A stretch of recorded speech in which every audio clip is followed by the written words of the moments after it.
સુરતથી સમાચાર પ્રાપ્ત થઈ રહ્યા છે। સુરતના સારોલી વિસ્તારના નાગરિકોને લાલ પાણીની હાલ સજા મળી રહી છે। તો સારોલીમાં ભરત કેન્સર હોસ્પિટલ સામે જોવા મળ્યું છે લાલ પાણી। ગટરિયા પાણીની સાથે લાલ પાણી નીકળતા અનેક સવાલ ઊભા થઈ રહ્યા છે।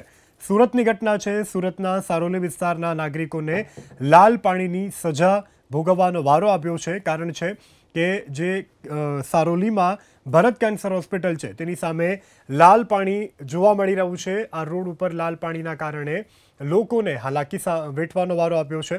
ગટરિયા પાણીની સાથે આ લાલ પાણી નીકળતા અનેક સવાલો ઊભા થઈ રહ્યા છે। મહત્વના સમાચાર ગીર સોમનાથના વેરાવળથી પ્રાપ્ત થઈ રહ્યા છે। વેરાવળ જીઆઈડીસીમાં દરોડા પાડવામાં આવ્યા છે। જીઆઈડીસીમાં પોલીસના દરોડા શંકાસ્પદ અનાજ ભરેલી રિક્ષાને પોલીસે ઝડપી છે।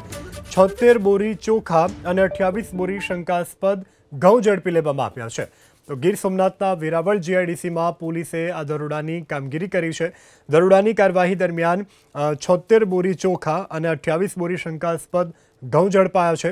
શંકાસ્પદ અનાજ ભરેલી આ રિક્ષા કે જેને પોલીસે ઝડપી પાડી છે અને તપાસ કરતા તેમાંથી ચોખાની બોરી અને ઘઉંની બોરીઓ ઝડપાઈ છે। પોલીસને શંકાસ્પદ જણાતા આ રિક્ષાની તપાસ કરવામાં આવી।